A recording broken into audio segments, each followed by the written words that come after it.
Eu estava falando com Deus nessa tarde, nos minutos que sobraram, depois de uma agenda muito cheia, o que falar aqui nesse lindo culto. O que falar para uma multidão em plena segunda-feira, que deixaram seus afazeres e vieram ao santuário para louvar o nome do Senhor. E o Espírito de Deus tocou o meu coração e me disse: filho, fale para o meu povo sobre a minha volta, porque eu estou às portas. Eu não sei se você acredita ainda que ele vai voltar. Eu acredito piamente que o arrebatamento da igreja está próximo. E até sou capaz de dizer que se a trombeta tocar hoje à noite e daqui só 2 crentes subirem, um eu tenho certeza que sou eu. Quem é o outro? Vem junto. Que bom, que maravilha. Abrir a Bíblia no livro do Apocalipse não é uma tarefa fácil. Os meus companheiros que pregam sabem muito bem disso. O livro do Apocalipse é um livro revelado, e toda revelação ela pode ser interpretada à luz de um contexto, ou à luz de um pretexto, ou à luz da própria experiência pessoal, porque trata-se de uma revelação.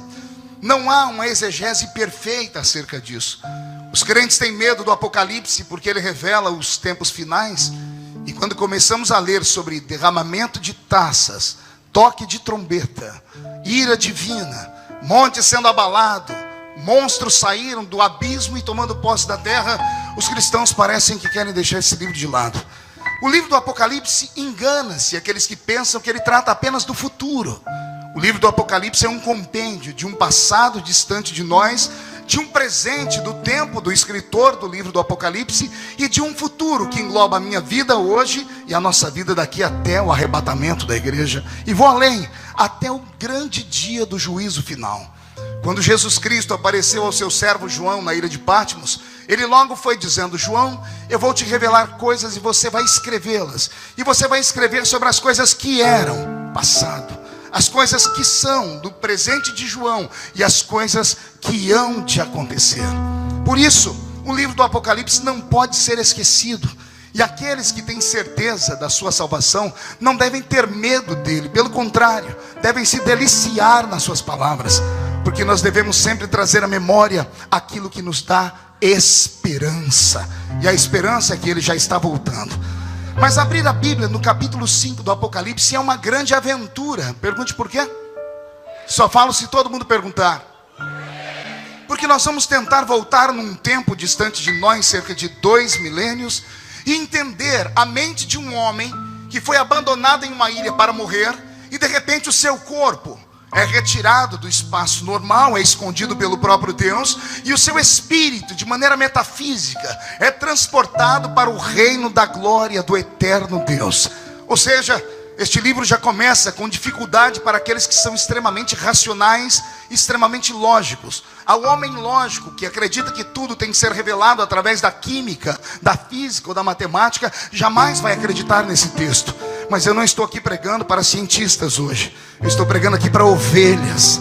Ovelhas que têm o Senhor como seu pastor. E eles acreditam em coisas sobrenaturais ainda. Alguém acredita em coisas sobrenaturais aqui?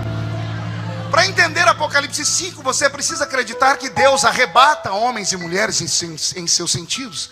Que Deus toma o espírito desses homens e mulheres, os transporta para uma outra dimensão, e tais seres humanos voltam à terra. E quando estão em estado normal no seu corpo físico, de posse de uma pena, nanquim e papiro, transportam para a matéria aquilo que eles viram de maneira sobrenatural. Por isso que o Apocalipse ele traz uma insegurança àqueles que pregam. Mas não para mim, porque eu nasci lá no meio da roça, na Vila Tatu, e cresci numa igrejinha cheia do Espírito Santo. E os pastores que foram os meus grandes líderes da fé, a maioria deles só tinham 2 dentinhos na boca. Era o zagueiro e o atacante. Mas quando abriam a boca para falar, diziam: aquilo que eu não sei, o Espírito Santo me revela. E eu acredito que ele ainda revela. Quero te convidar a fazer uma viagem comigo, amém? Então olhe para o seu irmão e pergunte para ele: você está pronto? Diga: uma viagem só de ida para dentro do coração de Deus. Os que estão prontos, dê um grito de glória. Agora eu fico mais à vontade. Segure para mim, por favor, querido. Pois bem, Robson, mude a música para mim. Abrir a Bíblia em Apocalipse 5 é tentarmos entrar na mente do discípulo a quem Jesus amava, Quem conhece o contexto sagrado de quando Jesus por aqui passou, quando ele monta o seu colégio apostólico, vai se lembrar que no meio de multidões ele segregou 12 seres humanos. Faço questão de dizer 12 seres humanos. Ele não se revelou a 12 anjos, não se revelou a 12 heróis, não se revelou a 12 super-homens. Ele se revelou a 12 seres humanos. E a um destes seres humanos, o seu coração o abraçou. Quem conhece a trajetória dos discípulos sabe que todos eles, com exceção de João o apóstolo, foram martirizados. Faltar-me-ia tempo aqui para relembrar a todos nós como foi que morreu Pedro, por exemplo, crucificado de cabeça para baixo. André, seu irmão, crucificado numa cruz em forma de X, daí a cruz de Santo André. João Marcos, arrastado pelas ruas de Alexandria até ter o seu corpo esfolado. Tiago ao fio da espada. E todos eles, com exceção de João apóstolo, tiveram uma morte trágica e violenta. E aqui começa a mexer com o imaginário do cristão. Porque João não teve uma morte violenta como os demais. Não é que ele era tão especial a ponto de não merecer morrer. É que João, em vida, recebeu uma palavra que saiu da boca de Jesus. E Jesus não era homem para mentir, nem filho do homem para se arrepender das coisas que fala. Um dia passando por aqui, ele endureceu a sua palavra e disse: tudo que eu falo acontece. E passa o céu, e passa a terra, mas as minhas palavras não podem passar jamais. Um dia Jesus estava mostrando o seu amor para com João o apóstolo, e os discípulos parece que ficaram enraivecidos e foram questionar: por que o Senhor dá tanta atenção para João? E o Senhor então liberou a sua palavra profética dizendo: que importa a todos vocês que João viva, para que me veja voltar neste mundo, no meu reino e na minha glória. Quem já leu esse texto talvez não tenha percebido, mas o Senhor arrumou um gravíssimo problema nesse dia. Porque ele começou a dizer assim: que importa a todos vocês que sentem ciúmes de João, que ele viva para me ver voltar nesse mundo depois que eu morrer, depois que eu ressuscitar. Que importa que ele me veja voltar nesse mundo com o meu poder e a minha glória. Tendo o Senhor liberado esta palavra, a morte recebeu uma palavra de ordem: você está proibida de tocar em João. Não é que não tentaram matar João. Um dos últimos imperadores que faz parte desse período onde os apóstolos ainda eram vivos, Domiciano, quando olha João, o apóstolo vivo, no alto dos seus 90 anos, pastoreando a cidade de Éfeso, manda trazê-lo à sua presença e quer que João negue Cristo. Mas João não podia negar. Um historiador disse que ele disse assim ao imperador: como posso eu negar aquele que nunca me negou? E o imperador então ameaça de morte, dizendo: então eu vou lhe matar. E ele diz: a morte não é minha inimiga. A morte é uma carruagem que me tirará daqui e me levará para perto do meu grande amigo. Como é que você pode oferecer qualquer tipo de coisa ruim a um homem que não teme a morte? Então esse imperador mandou que fizessem, através do pensamento dos romanos, que foram até os dias atuais os homens mais violentos da história, que criaram métodos de tortura. Pediu para que os seus asseclas preparassem um método de tortura que nenhum dos outros 11 discípulos de Jesus tivessem experimentado ainda. A história diz que ele mandou fazer um tacho de azeite fervendo, colocou dentro da sala do seu palácio, trouxe João no alto dos seus 90 anos e disse: a sua morte se dará dentro daquele tacho de azeite fervendo, se você não negar o seu Cristo. A história diz que João ergueu a voz e disse: se eu fosse jovem, eu correria e saltaria dentro daquele tacho. Mas como não tenho saúde para isso, mande os seus soldados me jogarem logo lá, porque eu não vou negar Jesus. E quando jogaram João dentro do tacho de azeite fervendo, aconteceu mais ou menos aquilo que acontece com a senhora ou com o senhor quando estão fritando um bife. Pega uma carne, doutor Marcelo Bruni, fria, e joga numa panela quente, sobe aquela cortina de fumaça branca. Quando o corpo de João encostou no azeite fervendo, subiu uma cortina de fumaça branca e todos esperavam gritos, mas não teve gritos. Quando sumiu a cortina de fumaça, lá está João, dentro do tacho de azeite fervendo, tomando um banho de hidratação de pele, o primeiro da história. A história diz que o imperador de pé, estupefato, grita: como é que este azeite não te queima? E João brada lá de dentro do tacho: é que o azeite que está dentro de mim é mais quente do que o azeite que está por fora. É só por isso. O que eu conto a vocês agora, raramente você vai ouvir em seminários de teologia. Por que é que João é arrastado para a ilha de Patmos? A ilha de Patmos é envolta num manto de mistério e muita mitologia grega. Os gregos, aqueles que adoravam os deuses do alto do panteão, liderado, é claro, por Zeus, e tinha outros dois irmãos, né? Se não me falha a memória, Poseidon e Hades. Esse triunvirato de deuses gregos, deuses safadinhos, que quando estavam lá no seu céu, ou no Hades, ou no meio do mar, e se cansavam da vida de Deus com D minúsculo, vinham para a terra, encarnavam e dormiam com as mulheres. E depois delas nasciam sementes híbridas, homens que eram homens deuses ou semideuses. Hollywood acreditou tanto nisso que transformou em película.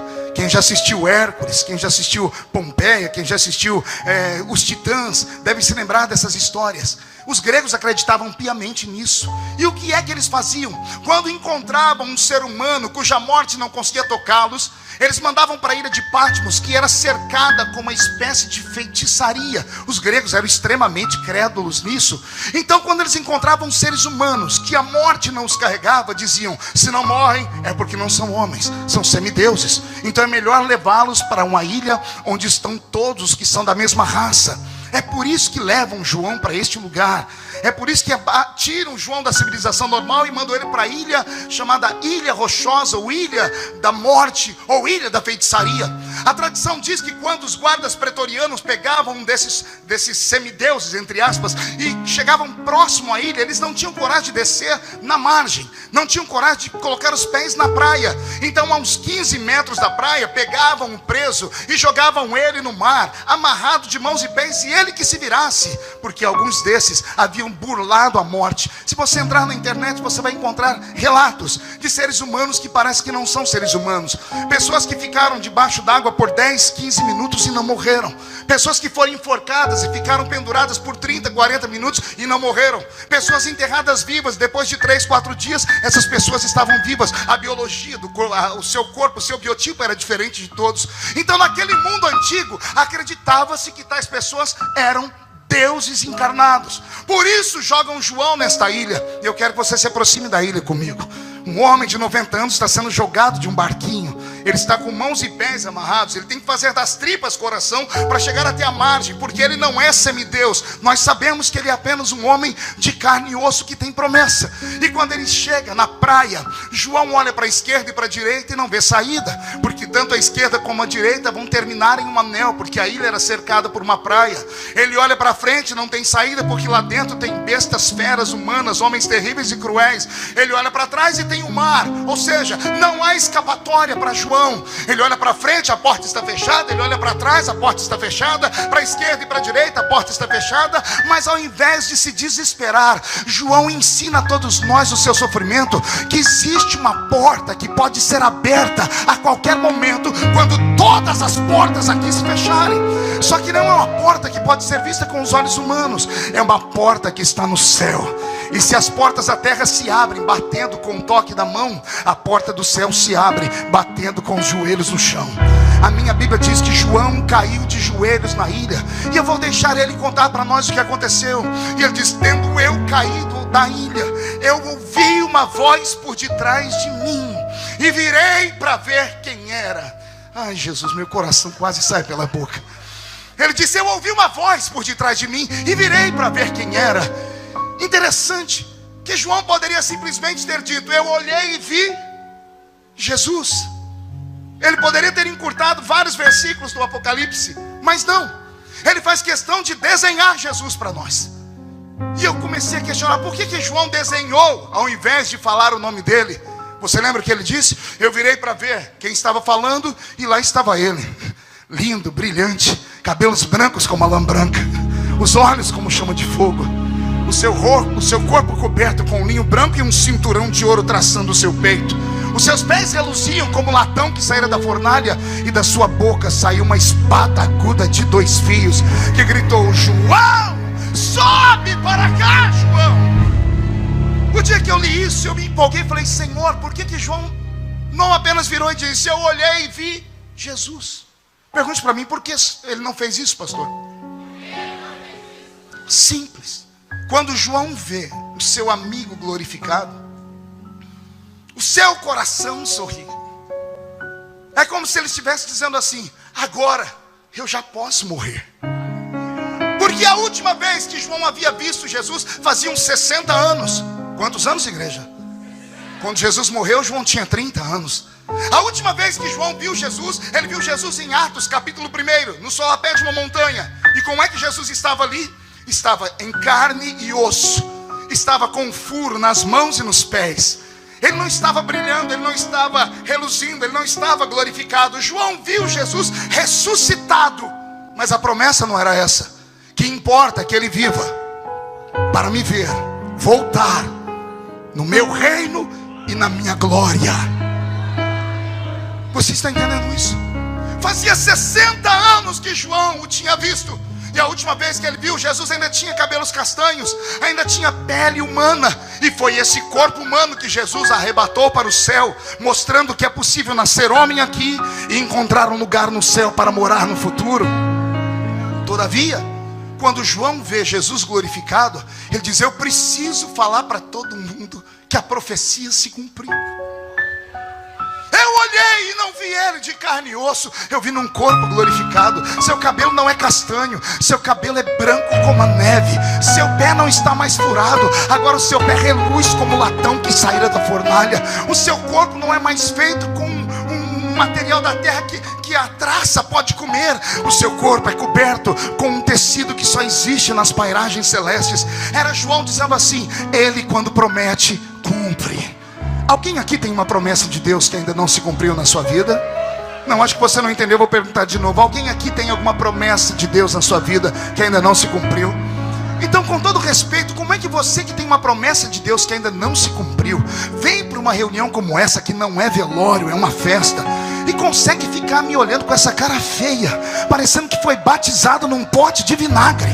Como é que você que tem promessa consegue ficar numa reunião como essa, com esse olho seco, parecendo olho de sapo que morreu no dia de enchente? Segura aí! Como é que você que tem promessa consegue ficar numa reunião como essa, com essa boca travada, essa boca de aço, essa língua de ferro e esse queixo de concreto?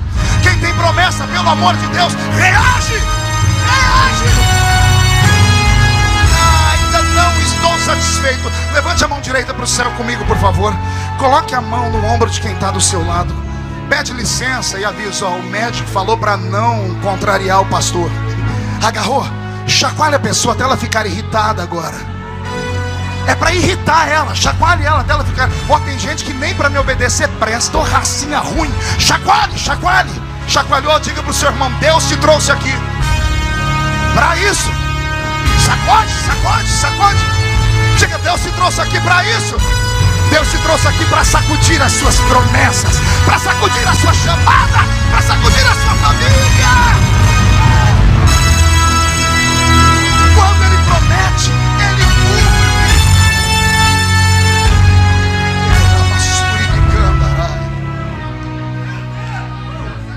cumpre. O corpo de João ficou escondido na ilha. O seu espírito foi arrebatado ao céu.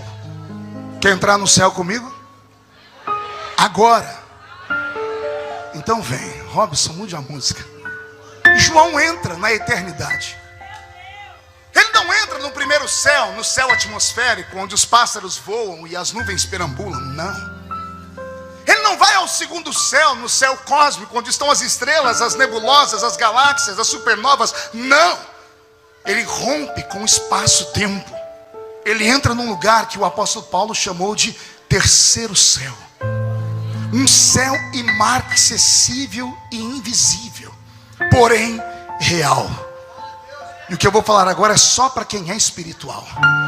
Paulo, quando escreveu a carta para a igreja de Corinto, que era a igreja mais viva que ele havia plantado, por isso a ela ele ensina sobre os dons. Ele precisa equilibrar os crentes. Ele diz assim para eles: quando vocês entram na igreja, nada acontece. Mas quando vocês entram no culto,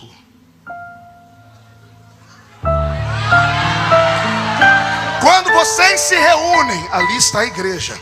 Agora vamos entrar no culto. Uns têm salmos, louvores, uns têm testemunhos e cânticos. Paulo diz assim: quando vocês entram no culto, vocês saem da terra.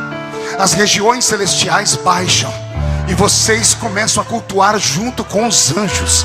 Eu não sei se você acredita nisso, mas esse lugar está tomado pela presença de Deus. Aí fora, pelo telão, está sendo tomado pela glória de Deus. João sai desta terra e vai ao terceiro céu. Chegando no terceiro céu, ele entra no céu de Deus. E como era o céu de Deus, pastor? O céu de Deus é desenhado na Bíblia, sabia? Hebreus capítulo 9. Assim como há um tabernáculo terrestre, tipo e sombra de um tabernáculo celeste. O tabernáculo que Moisés construiu para o povo nada mais era do que uma réplica do céu. João entra dentro desse tabernáculo. Ele atravessa o alpendre, o átrio. Ele atravessa o lugar santo. Respire fundo para não ter um infarto. E ele entra no Santo dos Santos. Quando ele entra no Santo dos Santos, só tem um objeto lá, um trono. E quem está sentado no trono? O Criador, Anderson. Sentado no trono está Deus. Só que Deus não está sorrindo. Deus está segurando na mão um livro. E quando João olhou Deus e olhou o livro, entrou alguém de branco lá dentro, possivelmente um promotor, e gritou: ninguém na terra, nem debaixo dela, nem em cima dela, pode olhar esse livro, nem pode abrir o livro, e nem pode ler as coisas que estão escritas dentro dele. O resultado é catastrófico. Acontece algo que aconteceu somente dessa vez na história e nunca mais voltará a acontecer. É a primeira e única vez que um ser chora dentro do céu. Porque céu não é lugar de choro.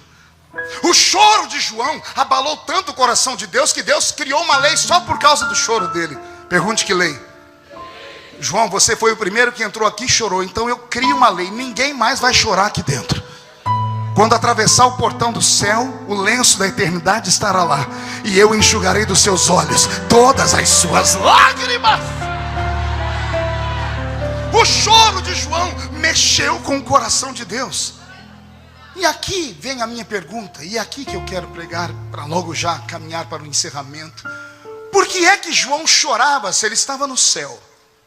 Alguém vai dizer para mim: pastor, porque o livro não pode ser olhado por dentro. Mas quem sabe o que acontece depois de Apocalipse 5 deveria ficar com medo do livro ser aberto. Porque quando os selos do livro são desatados, começam a vir sobre a raça humana uma sequência de tragédias, uma sequência de coisas anormais. Taça da ira de Deus sendo derramada, o toque da trombeta, fogo desce do céu, os montes são abalados, o inferno é aberto, monstros começam a sobrevoar a raça humana. Um terço da raça humana morre por isso, outro terço morre por aquilo. Ora, se o que tem dentro desse livro é coisa ruim, João não deveria chorar vendo o livro fechado. Ele deveria gritar: que fique fechado para sempre esse livro. Sim ou não? Imagina, você sabe que você tem na mão um problema. Se você abrir, você vai sofrer. Você vai querer pagar para ver? Aí eu perguntei: Senhor, se o que tinha nesse livro era só coisa ruim, por que João chorou? E aí vem a interpretação. O capítulo 5 do Apocalipse não fala só sobre o futuro. Ele mistura o passado, o presente e o futuro. Aquele livro não traria só coisas ruins. Aquele livro não é apenas o livro das mazelas, das desgraças e das perseguições e da correção de Deus sobre a raça humana, não. Aquele livro em teologia tem um nome muito pomposo. Aquele livro é chamado de livro da redenção da humanidade.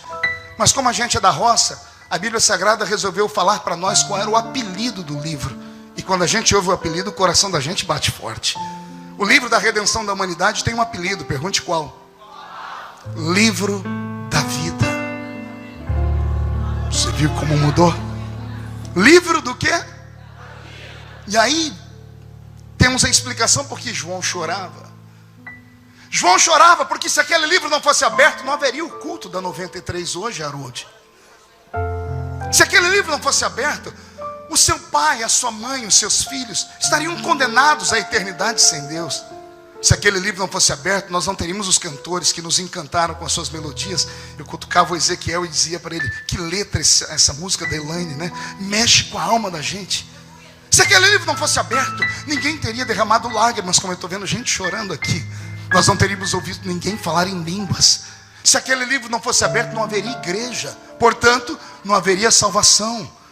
Então, quando João está chorando, ele não chora por causa do futuro, ele chora por causa do passado. Ele sabe que se o livro não for aberto, não haverá salvação. Aquele livro não era só um livro, era um testamento. O que é, igreja?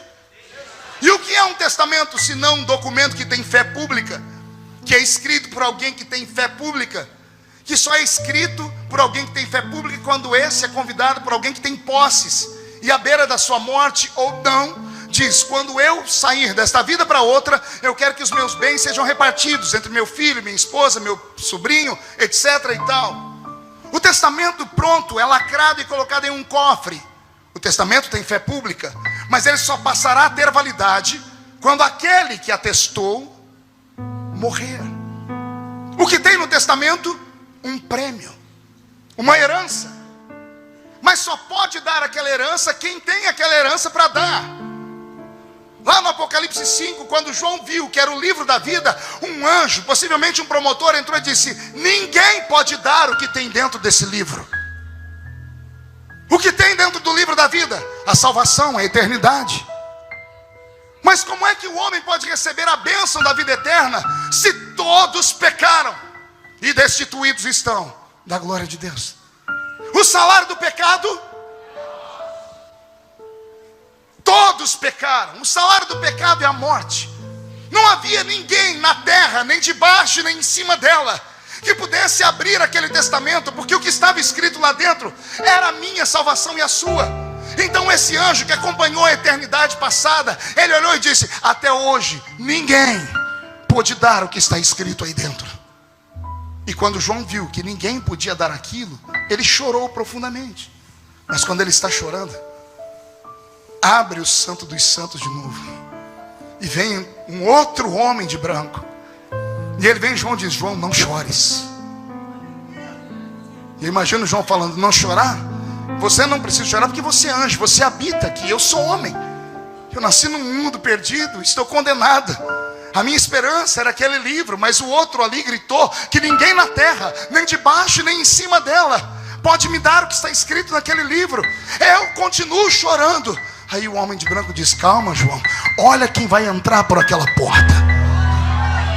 E de repente João vê ele entrando, mas ele está tão diferente que João não o reconhece, porque agora ele entra como rei. E João diz: quem é esse? E o anjo grita: eis aí, João, eis aí o leão da tribo de Judá, eis aí a raiz de Jessé, eis aí aquele que venceu para abrir o livro e desatar os seus 7 selos. Quem acredita nessa história? Então olha para o seu irmão e diga: o meu nome está escrito lá, e não tem ninguém que tire ele. Dá para nascer uma borracha nessa terra capaz de apagar a tinta que foi usada para escrever o seu nome naquele livro.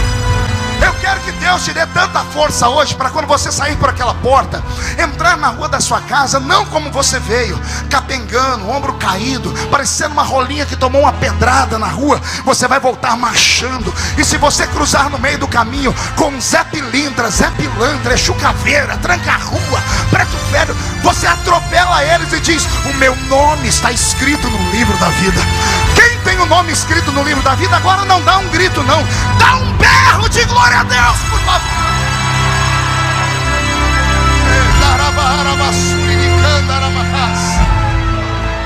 Se alegre.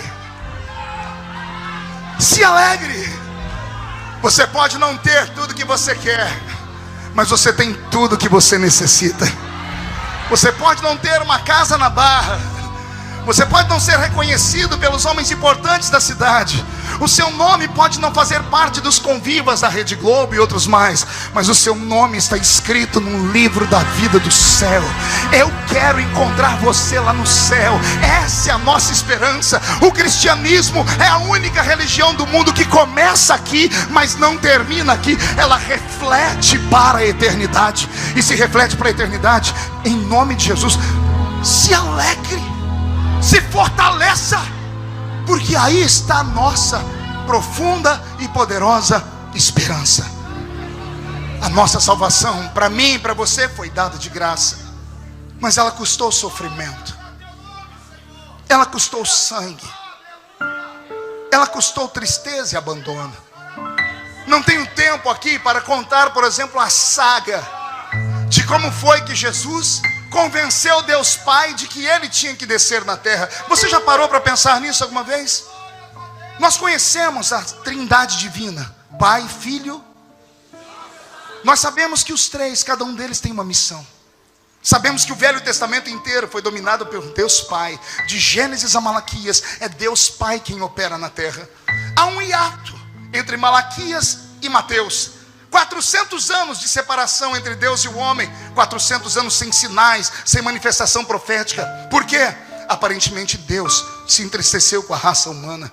E eu encontro isso lá no capítulo 6 do livro de Isaías. Para mim, o capítulo 6 do livro de Isaías e o capítulo 5 do Apocalipse são textos irmãos. Os dois aconteceram no mesmo momento, só que um no passado e outro num tal futuro.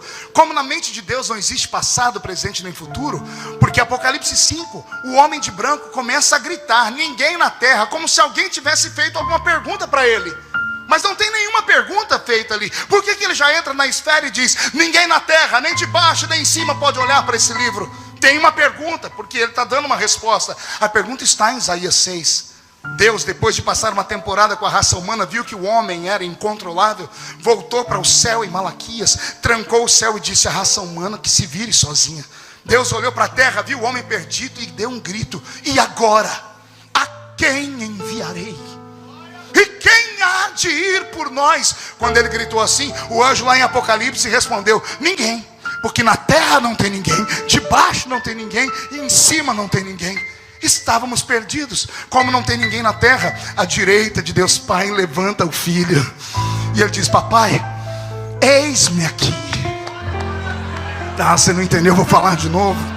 Estávamos condenados, ninguém podia nos salvar, até que Jesus se levantou e disse, se não tem ninguém na terra, tem eu aqui no céu. Eis-me aqui, envia-me a mim. E eu imagino o pai dizendo, filho, o que é que você pode fazer que eu já não fiz? Porque eu fui com o meu poder e a minha glória, e o homem teve medo. Talvez seja esse o problema, pai. O homem não deve ter medo, o homem deve ter temor, que é respeito. Por que o homem me odeia tanto, filho? Pai, porque nós criamos coisas que só a raça humana sente. Pai, o que é a fome? A fome é um dispositivo de limitação da vida do homem. Tá, pai, isso tecnicamente. Mas o que é a fome? Por que pergunta, filho? Porque nós criamos a fome, mas nós nunca sentimos fome. E o homem, quando está com fome, ele troca o Senhor por uma pedra. O que é a sede? O que é a dor? O que é a traição? O que é perder um filho? Nós criamos essa limitação de sofrimento para a raça humana, mas nós nunca experimentamos. Por isso nós nunca vamos entender o homem. Também, meu pai, nós vamos criar uma raça que não é normal. Deus criou anjos no céu e animais na terra. Devia ter parado por aí. Mas a mente dele expandiu e Deus resolveu criar uma criatura que não é só céu e não é só terra. Ele criou uma criatura e colocou dentro dela terra e céu. Essa criatura está aqui na minha frente. Você não entendeu, né? Vou falar de novo. Anjo é só céu, mora lá e fica lá, só vem visitar a terra. Animal irracional é só terra, nunca vai para o céu. Não existe céu para os cachorrinhos, não minta para o seu filho.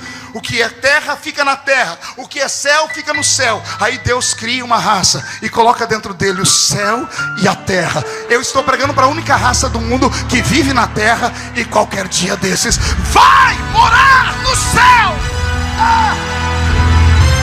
Não dá para entender, não dá para compreender. Então, encerro aqui. Jesus diz ao Pai, só tem um jeito de entender eles, Pai. E qual é o jeito, filho? É a gente se tornar um deles. O mistério da encarnação. Paulo grita, e ele mesmo sendo Deus, não tem por usurpação ser igual a Deus, antes aniquila sua forma e desce entre nós, se faz carne, sofre, padece, morre, ressuscita e vai voltar para nos arrebatar. E só quem tem o nome no livro da vida dê um grito daquele tamanho para o inferno tremer. Deus abençoe a todos.